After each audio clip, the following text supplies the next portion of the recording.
예, 이 찬양을 저렇게 박자를 잘 맞히는 찬양대는 또 처음이네요. 이야, 기가 막히게 얼마나 이 점 사분음표 이거 쉬고 나가는 게 얼마나 어려운 건데 역시 수준이 높습니다. 네. 저는 뭐 음악적인 소질이 있지는 않지만 듣는 소질이 좀 있는 것 같아요. 네, 그래서 아주 오늘 찬양 너무 은혜스럽고 점 사분음표를 너무 잘 지켜주셔서 사실 저 곡 시작할 때 제가 그 부분 저걸 어떻게 하시려고 마음 졸이고 지켜봤는데 너무 잘하셨어요. 너무 잘하셨어요. 너무 감사드립니다. 저희가 어제 기도학부모 이야기교실 시작하고 오늘같이 마음을 졸였어요. 사실 몇 분이나 올까, 사모랑 둘이서 마주보고 하는 건 아닐까 하는 이 걱정이 있었는데 다행히도 5분이 같이 시작을 했어요. 더 오시면 좋겠어요. 너무 많이 오면 안 되고 한 10명 정도 오면 딱 좋겠어요. 여러분에게 선입견이 있었을 것 같다 하는 생각이 들었어요. 왜냐하면 작년에 기독 학부모 교실을 했고 올해는 기독 학부모 이야기 교실을 하거든요. 다른 거예요. 작년에 했던 것도 1회, 올해 했던 것도 1회인데 작년에 했던 거는 우리 교단에서 박상진 교수님이 개발해서 각 교회들이 이제 그 교재를 가지고 열심히 했는데 원래 이거는 오프라인에서 해야 되는 사역인데 온라인으로 하다 보니까 한계성이 있었어요. 재미가 없었다. 이게 우선 총평이고 그리고 여러 가지 이제 한계점이 있어서 올해는 이걸 또 했다가는 안 오시겠구나 이 생각이 들어서 요거는 1년 후에 다시 한번 오프라인으로 도전하고 올해는 새롭게 오프라인으로 기독학부모 이야기 교실을 시작했어요. 이것은 대화를 통해서 우리 아이들과의 관계를 어떻게 개선해보고 또 아이들의 정서적 기질을 파악하고 이들과 어떻게 소통해 갈 것인가에 대한 수업이에요. 자녀가 장성해도 상관없어요. 나오셔서 배움에 대한 욕구가 있으시면 와서 배우시고 대화 나누시고 하여튼간 장성한 자녀든 어린 자녀든 나중에 써먹든 아니면 또 다른 쪽에서 내가 이것을 활용하든 활용 가치가 있을 거다 하는 생각이 들어요. 이거는 어디 가서 들을 수 없는 거예요. 왜냐하면 제가 목회상담 부전공을 했거든요. 그래서 이 부전공 하면서 이것을 교회 사역으로 디자인한 거예요. 그래서 1단계, 2단계, 3단계로 디자인을 해서 3단계는 우리 청년들이 함께 참여해서 같이 하루 오전부터 오후까지 아주 즐거운 전주 탐방을 할 겁니다. 문제 해결 능력도 한번 해보고 서로를 알아가는 프로그램도 카페에서 진행해보고 나중에 모여서 저녁 식사를 근사하게 하고 끝낼 거예요. 멋지지 않습니까? 별로 호응이 없으시네. 그런데 어제 해보고 나서 평이 좋았어요. 그래도 하여튼간 들으시는 분들한테 얘기를 한번 들어보세요. 김은화 집사님, 김우리 집사님, 또 이성화 권사님, 또 우리 아내, 그리고 한 분이 박민화 집사님, 요 분들이 참여를 하고 계시는데 여쭤보세요. 재미없을 것 같다 하면 오지 마시고 들어봤는데 재밌을 것 같고 유익이 될 것 같으면 오셔도 돼요. 한두 번 빠져도 상관없어요. 자주 빠져도 상관없어요. 한두 번 들어서 그게 여러분에게 유익이 되면 좋겠다. 연속선상에 있지만 또 그렇게 연속선상에 있는 것도 아니에요. 왜냐하면 이 체크리스트는 그냥 그때그때의 그 형편에 맞게 우리 자녀들과 체크리스트를 통해서 우리 아이들을 읽어내는 것들이거든요. 그래서 어제 했던 것은 성격에 대한 이야기를 나눴어요. 성격. 그래서 이 성격을 가지고 우리가 어떻게 자녀들을 대하는지에 대한 노하우를 조금 다루고 그리고 우리 안에 문제 행동들이 어떻게 일어나는지 그리고 그거에 대해서 우리는 어떤 유형의 성격을 발휘해서 대처해야 되는지 이런 것들에 대해서 자유롭게 나눴어요. 그리고 그 성격에 따라서 우리의 성격의 유형이 결정되듯이 그 신앙에도 영성이라는 게 있어요. 우리 사람에게는 각각의 성격이 있는 반면에 또 신앙인들은 그 각각의 영성이라는 게 있어요. 그래서 영성적인 차이가 있단 말이에요.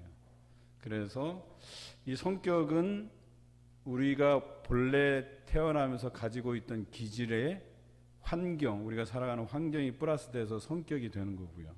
영성이라고 하는 것은 우리의 기질의 신앙적 분위기가 합쳐져서 영성이 되어 가는 거거든요.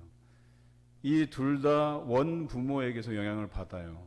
그러니까 그런 성격적인 부분도 영향을 받고 신앙적인 부분도 영향을 받게 돼 있어요.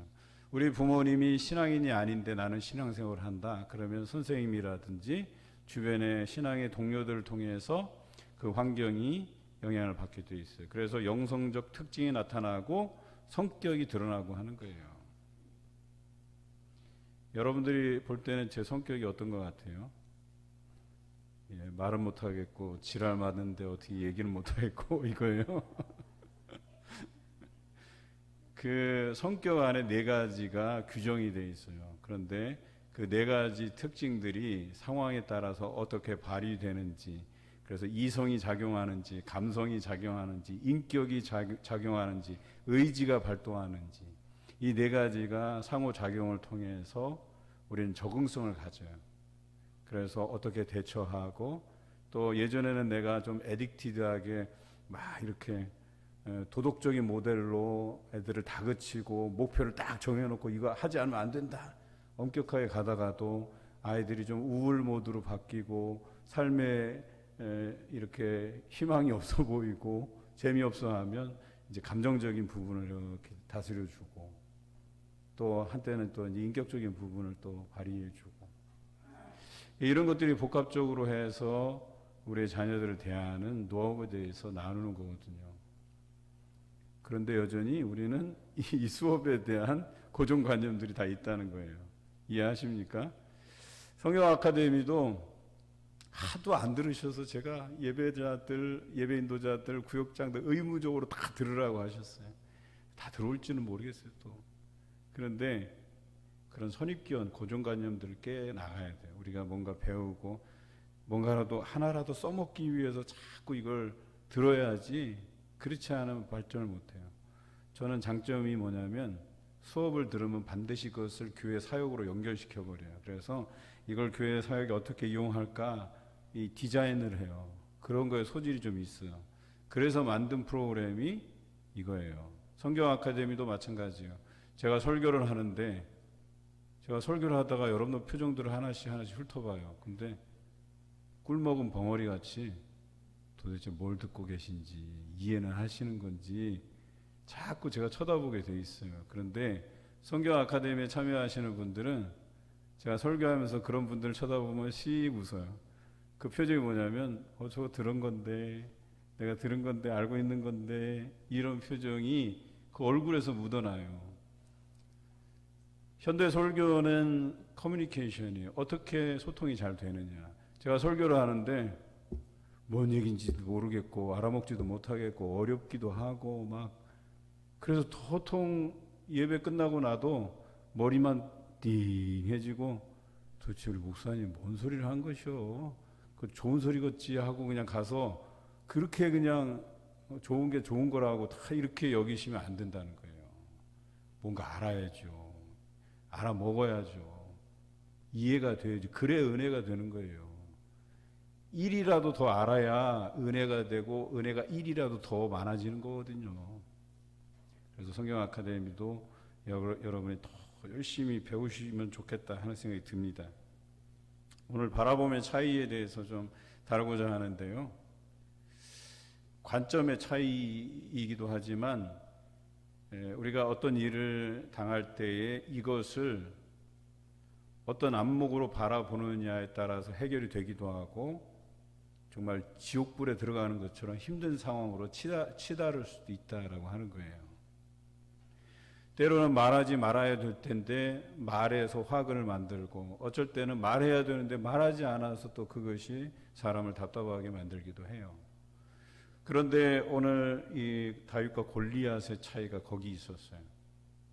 둘의 신체적인 차이가 있었고요, 무기의 차이가 있었고요, 더 중요한 것은 그들이 섬기는 신들의 차이가 있었어요.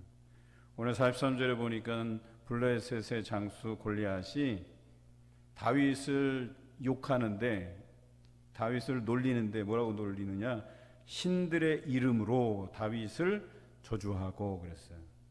그러니까 블레셋의 이 골리앗이 섬기는 신이 있었고 다윗이 섬기는 하나님이 있었다는 거예요. 그러니까 이 전쟁은 신체적인 열세로 따지자면, 신체적인 우위로 따지면 누가 이겨야 돼요? 다 골리앗이 이겨야 돼요. 골리앗이 얼마나 등치가 큰데요. 이게 한 대 줘박으면 그냥 저 가서 어디 넘어져서 그냥 코피나 질질 흘리고 끝나야 될 게임이에요. 이게 무기로 따지잖아요. 골리앗은 장검을 들고 있어요. 이 사람 다윗은요, 물맷돌, 이게 맞을지 안 맞을지도 참 모르겠어요. 이게 여러분들 해보시면 알겠지만, 이게 가죽끈에다가 거기다 돌 집어넣고 휘휘 돌려서 이게 맞춘다는 게 이게 얼마나 어려운 건데요. 저는 해봤다니까요. 그게 똑바로 날아가지도 않아요. 어쩔 땐 땅바닥에 처박히기도 하고. 그런데 여기 무기의 우위에서도 봐도 당연히 골리앗이 이겨야 되는 게임이에요. 그런데 신들의 입장에서 보니까 이건 좀 달라요. 그래서 저는 이 전쟁을 신들의 전쟁이라고 정의 내리는 거예요. 신들의 전쟁. 그런데 여기에서 하나님이 승리하시는 그림이 그려지는 거예요. 골리앗은 등치, 전쟁의 경험, 무기, 거기다가 여러 가지를 갖췄죠. 그러니까 블레셋의 그 철기 문화, 이 철기 문화의 그 우수성. 그런데 이런 블레셋의 골리앗이 잘못 선택한 한 가지가 있는데, 별 볼 일 없는 신을 선택한 게 이게 화근이었어요. 그런데 다윗은 신체도 조그맣고 전쟁의 경험도 없고 어리고 무기도 별 볼 일 없는데 선택 하나를 잘한 게 있어요. 하나님을 선택한 거예요. 이 바라봄의 차이가 이 전쟁의 승패뿐만 아니라 상황을 완전히 역전시킨다니까요. 여러분, 고대 카르타고의 명장 한니발 장군을 아세요? 한니발 장군이 눈이 몇 개예요? 한 개죠. 하나는 없어졌잖아요. 외꾸눈이에요, 외꾸눈. 그런데 이 화가를 불러서 자기 초상화를 그리게 합니다. 그런데 첫 번째 화가가 놀라울 정도로 장군의 모습과 똑같이 그려버렸어요. 그런데 완성한 자신의 그림을 보고 저 화가를 참수하라 그래서 죽여버렸어요. 왜 그랬을까요? 왜 자신의 얼굴을 병신으로 그려놨냐고 그 트집을 잡아갖고 죽여버렸어요. 자, 이번에 두 번째 화가가 왔는데 또 장군의 초상화를 그리기 시작했어요. 이 화가는 앞서 벌어진 사건을 잘 알고 있었기 때문에 양쪽 눈을 멋지게 그려서 넣었어요. 어떻게 되었을까요? 이번에도 한니발이 화를 내면서 저 자식 감옥에다 쳐넣으라고 감옥에다 넣어버렸어요. 왜 내 눈이 하나밖에 없는데 눈을 두 개나 그렸냐 이거예요. 그래서 솔직하지 않다는 거예요. 세 번째 화가를 불렀어요. 세 번째 화가가 첫 번째, 두 번째 화가의 이야기를 듣고 이젠 죽었구나 이 생각을 한 거예요. 눈이 캄캄해졌어요. 앞이 캄캄해졌어요. 그래서 어떻게 할까? 한쪽 눈을 정직하게 그려도 죽고 두 쪽을 그려도 감옥에 갇힐 판이잖아요. 그런데 얼마 후에 화가는 싱글벙글 웃으면서 집에 왔어요. 어떻게 그림을 그렸을까요? 그래서 그 구사일생으로 살아온 화가의 가족들이 어떻게 그렸길래 도대체 이렇게 살아왔냐 멀쩡하게 뭐라고 했냐면, 나는 온전한 눈이 보이도록 옆을 그렸다는 거예요. 옆모습을 그렸다는 거예요. 옆모습, 온전한 눈이 보이는 옆모습을 딱 그렸더니 한니발이 너무나도 멋지다, 잘 그렸다고 칭찬하면서 상을 내리고 집으로 돌려보냈다는 거예요. 여러분은 어떻게 생각하셨어요? 제가 결론을 이야기하기 전에 뭐 속으로는 안 그렸을 거다, 뭐 등등등 여러 상상을 했을 거 아니에요. 저는 세 번째 화가가 그래도 그 뒤에 그런 기회가 왔으니까 망정이지, 사실 이 사람도 앞에서 기회를 얻었으면 힘들었을지 몰라요. 그런데 곰곰이 생각해보다 왜 앞모습을 그려야 되지? 저 온전한 눈을 그려내기 위해서 옆모습을 그리자 해서 그 위기를 넘어갔다는 거죠. 이것이 바라봄의 차이라고 얘기하는 거예요. 여러분의 인생을 살다 보면 참 어려운 문제들을 겪게 돼요. 그리고 어떤 상황을 마주하게 되는데 생각의 차이에 따라서 달라져요. 많이 달라져요. 제가 청년부 지도할 때 수련회 가야 되는데, 이거 지난번에도 얘기했던 거예요. 전일 참석자, 그러니까 중간에 이렇게 직장 다니는 친구들, 낮에는 근무하고 밤에 들어와서 잠시 부분 참석하는 사람들이 한 70%, 80%. 그러니까 낮에는 그냥 청년 숫자가 확 줄어갖고 별로 이렇게 재미도 없어요, 하는 게. 그냥 그동안 그래 왔다는 거예요. 근데 제가 명단을 받아보고 전일 참석하는 사람이 이렇게 적으냐, 이거 갖고 뭘 하냐. 그래서 좀 많이 모아볼 방법이 없느냐. 근데 회장이 하는 얘기가, 목사님 해마다 해봐서 알아요. 이것에서 더 나아질 것도 없고 해마다 이렇게 해왔어요 라고 얘기하는 거예요. 그러니까 이 안에 제가 불이 막 일어나는 거예요.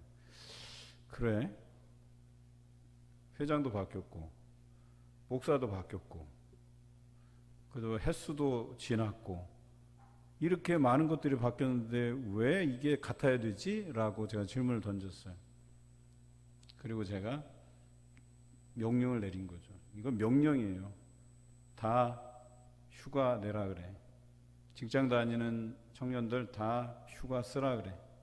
그리고 대학생들 그 날짜에 모든 강의 다 비워놓으라고 해. 그러니까 계절학기 같은 게 이런 게 있잖아요. 그런 거 잡지 말라고 해. 특히 리더들, 니네들은 의무적으로 다 해. 해서 100% 다 냈어요. 100% 일정 잡지 않고 수련회 다 참석하는 걸로. 그 숫자만 해도 20여 명이에요. 그리고 나서 니네들 셀원들한테 내가 이렇게 작정을 했으니까 공지해서 오라 해. 해서 50명을 그냥 후딱 넘겨버렸어요. 전일 참석자를. 청년들이 100명이 넘어가는데 전일 참석자 50명 만드는 게 이게 쉬운 게 아니에요. 그리고 나머지 이제 결정 못하는 친구들은 이제 부분 참석으로 해서 뭐 한 70명, 80명 이렇게 수련회에 참석을 했는데, 이게 바로 바라봄의 차이예요. 이건 뭐 해봤으니까 더 이상 안 됩니다라고 하는 이 인식의 차이. 그런데 할 수 있다고 밀어붙이고 또 하는 데까지 해보는 것과는 천지 차이예요.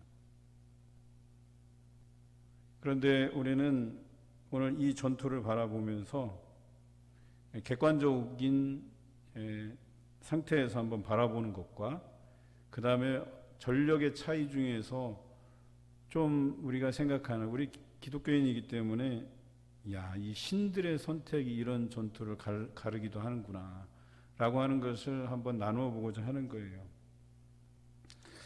이스라엘과 블레셋에서의 그 중요한 전투 상황에서 이스라엘에게 불리하게 전개되고 있었어요.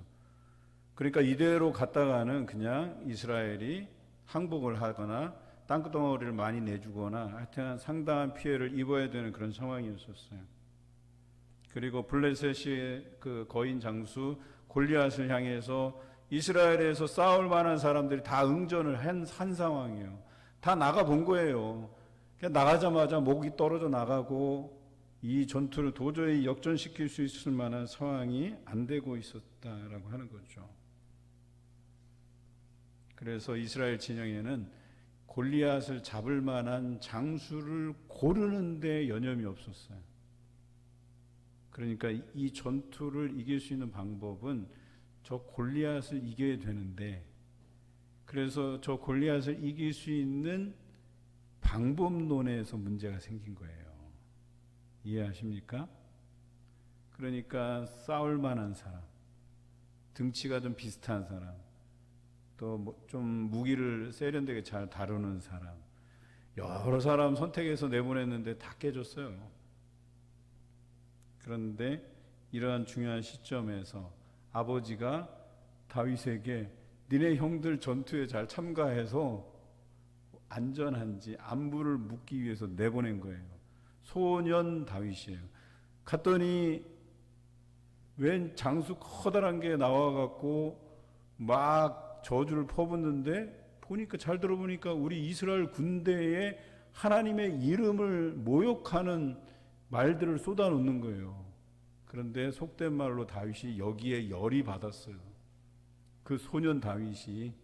그래서 왕을 찾아가서 나를 좀 전투에 내보내 달라고, 내가 저 이스라엘 하나님의 군대에 하나님의 이름을 모욕하는 저 사람을 내가 하여튼 끝장을 내보겠다고 나온 거예요. 그런데 얼마나 없었으면, 이 진영에 나가서 싸울 만한 장수가 얼마나 없었으면 그 소년 다윗을 내보내려고 했겠어요.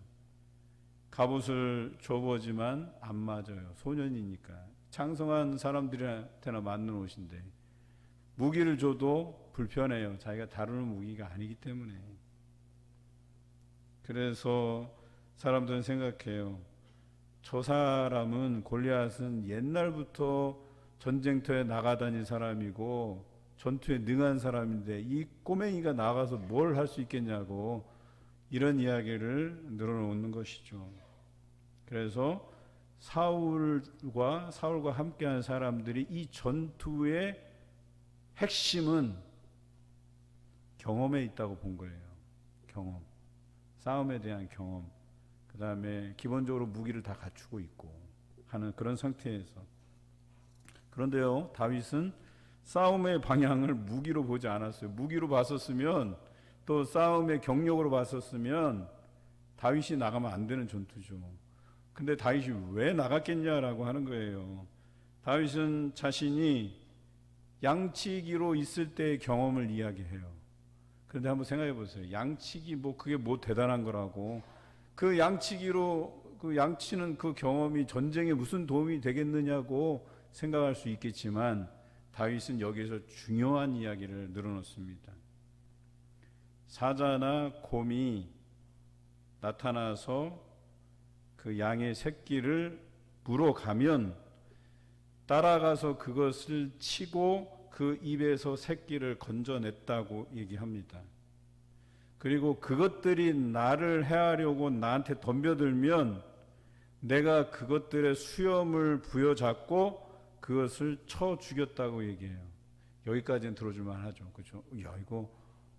그래도 용맹하게 그런 사나운 짐승들을 쳐 죽였다고 하니까 들어줄만 해요.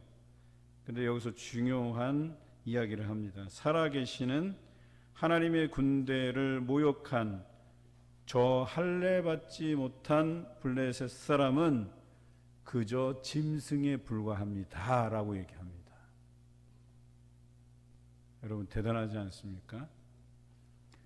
대단한 장수도 아니에요. 그냥 이스라엘 군대에 하나님의 이름을 모욕하는 저 사람은 짐승에 불과하다. 다시 말해서 내가 목동 시절에 내 양들, 하나님께서 맡기신 내 양들, 이거 물어가는 그 사자, 곰들 내가 다 때려잡았다는 거예요. 그리고 나를 물려고 이렇게 대들면 수염을 잡고 내가 잡아 죽였다는 거예요. 그런데 저놈을 보니까 그 짐승과 같다는 거예요. 그래서 어떻게 해요? 내가 반드시 살아계신 그 하나님의 이름으로 나아가서 저 사람을 죽이겠다고 얘기한 거예요. 그래서 사자의 발톱과 곰의 발톱에서 건져내신 분이 하나님이시기 때문에 블레셋 사람의 손에서도 나를 하나님께서 건져내시리라고 믿었던 거예요. 그래서 다윗은 이 전투의 핵심은 하나님이 이 전투에 개입하시느냐 개입하시지 않느냐의 그 차이에 있다고 본 거예요. 그런데 이스라엘 진영에는 그 전까지는 하나님을 끌어들일 생각을 안 했던 거예요.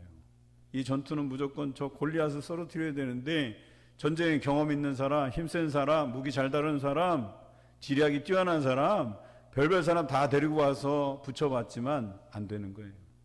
그런데 이 소년 다윗이 이 전투는 하나님에게 달려있다라고 본 거예요. 그래서 하나님의 이름을 모욕하는 저놈은 짐승이다 이렇게 본 거예요.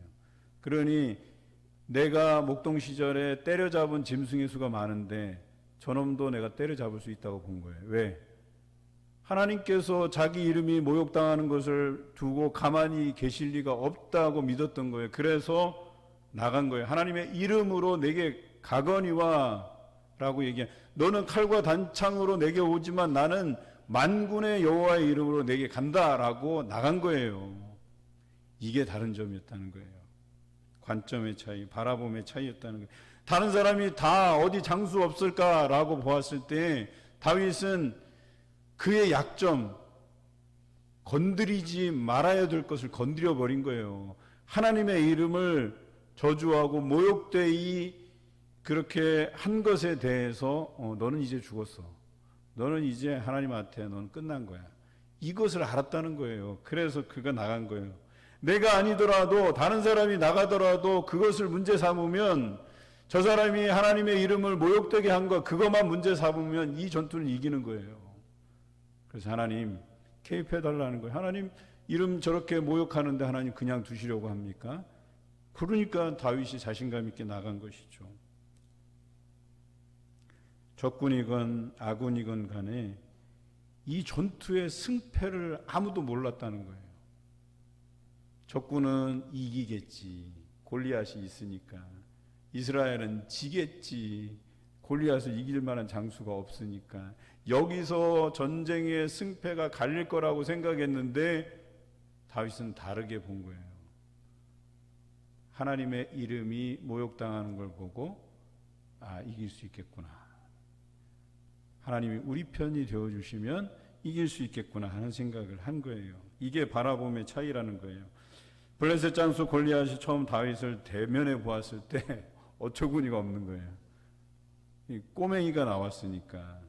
그리고 남자의 용모가 아니에요. 이거는 막 건장하고 막 수염 나고 눈이 부리부리하고 막 코가 이만하고 막 이게 아니에요. 보니까 애띠고 막 미소년이에요. 완전 이거는 가서 그냥 이게 악기나 연주할 법한 그런 손이에요. 그런데 누가 보더라도 전쟁터에서 잔뼈가 굵은 사람이 아니라는 거예요. 심지어는 그 흔한 무기 칼과 창, 단창 이런 것도 없는 거예요. 그냥 가죽 뒤에다가 돌멩이 하나 껴갖고 나온 거예요. 그래서 이 모습을 본 골리앗이 이렇게 얘기하죠. 네가 나를 개로 여기느냐? 사실 다윗은 제가 다윗의 심정을 잘 모르니까 그랬을 수도 있겠어요. 아까 얘기했잖아요. 짐승과 다를 바가 없다. 그러니까 뭐예요? 개로 여긴 거지. 내 저놈은 사자와 곰이라고 치기도 너무 어려운 거예요. 그러니까 어디서 개 짖는 소리가 들리나 하고 개로 여기고 나간 거예요. 그런데 그걸 골리앗이 제대로 본 거죠. 네가 나를 개로 여기느냐? 그러면서 어때요? 네가 막대기를 가지고 나왔구나. 이렇게 얘기를 했습니다. 저도 이 본문을 읽으면서 자꾸 웃음이 나오는 이유가 그거예요. 어떻게 이런 전투에 어처구니 없는 사람이 나와서 다윗이 그 골리앗을 마주 대할 수 있었을까? 그런데 다윗이 결정적인 한마디를 하죠. 45절 우리 함께 읽어볼까요? 다윗이 블레셋 사람에게 이르되 너는 칼과 창과 단창으로 내게 나아오거니와 나는 만군의 여호와의 이름 곧 내가 모욕하는 이스라엘 군대의 하나님의 이름으로 내게 나아가노라. 무엇으로 나간다고요? 하나님의 이름으로 나간다 그랬어요. 이 전투는 하나님의 이름으로 승리할 수 있다는 믿음이 그에게 있었다는 거예요. 그리고 이 전쟁의 결말을 46절과 47절에 이렇게 암시적으로 나오죠. 우리 47, 48절 같이 읽어볼게요. 또 여호와의 구원하심이 칼과 창에 있지 아니함을 이 무리에게 알게 하리라. 전쟁은 여호와께 속한 것인즉 그가 너희를 우리 손에 넘기시리라. 블레셋 사람이 일어나 다윗에게로 마주 가까이 올 때에 다윗이 블레셋 사람을 향하여 빨리 달리며, 야, 얼마나 대단해요. 그냥 블레셋 사람이 마주 오는데 그걸 마주 보고 빨리 달려가는 거예요. 그냥 막. 여러분, 이런 자신감이 어디서 나왔겠어요? 믿음에서 나온 거예요. 하나님께서 이 전쟁을 승리하게 하실 것이라는 그 믿음에서 나온 거예요. 그래서 이 무리에게 하나님께서 알게 하실 것이다. 이 전쟁은 여호와에게 속한 것이고 그가 너희를 우리의 손에 넘기시리라고 하는 이 믿음을 가지고 그냥 달려간 거예요. 그리고 우리가 잘 아는 결말, 그 이마에 돌이 박혀서 골리앗이 거꾸로져요. 이 전투에서 크게 승리합니다. 그리고 나서 블레셋이 이 이후로부터 다윗이 왕위에 오르고 그 이후까지 이 이스라엘을 넘보지 못해요. 하는 족족이 다 져요, 전투마다. 그런데 사울이 실수해서 졌을 뿐이지 그 이후에 다시 다윗이 이들을 다 전쟁에서 승리하고 다시 하나님의 법궤를 뺏어오는 그 과정까지를 보면 이 다윗은 온전히 이 전쟁의 승패가 하나님께 달려있음을 믿음으로 고백해낼 수 있었고 그렇게 본 거예요. 이게 바라봄의 차이였다는 거예요. 하나님을 바라본 다윗은 아무도 생각지 못한 그 골리앗을 넘어뜨렸고 이때부터 사람의 이목에 집중을 받게 돼요. 다른 사람들의 이목이 다윗에게 집중되게 돼요. 그리고 하나님께서 사울이 실수함으로 인해서 이제 사무엘 선지자를 통해서 다윗에게 기름 부음을 이렇게 주고 그가 이스라엘의 왕으로 등극하게 만들죠. 여러분, 이 안목을 가지고 전투에서 승리할 수 있었던 요인이 두 가지 있어요. 그 첫째는 자기가 과거의 목동 시절에 하나님이 함께해 주셨듯이 이번에도 나와 함께해 주실 것이라는 확실한 믿음이 있었어요. 이 믿음 안에서 전쟁에 임한 것이죠. 여러분이 과거에 하나님을 경험한 경험이 있잖아요. 그렇죠? 그래서 나와 동행해 주신 기억, 그 과거의 기억이 사라져 버리지 않아요. 여러분에게 처음 만나 주신 그 하나님의 손길을 우리는 강렬하게 기억하고 있거든요. 그것을 꺼내서 다시 곱씹는 작업이 우리에게 필요하다. 기억하는 것. 여러분, 기억이 우리에게 얼마나 소중한지 알아요?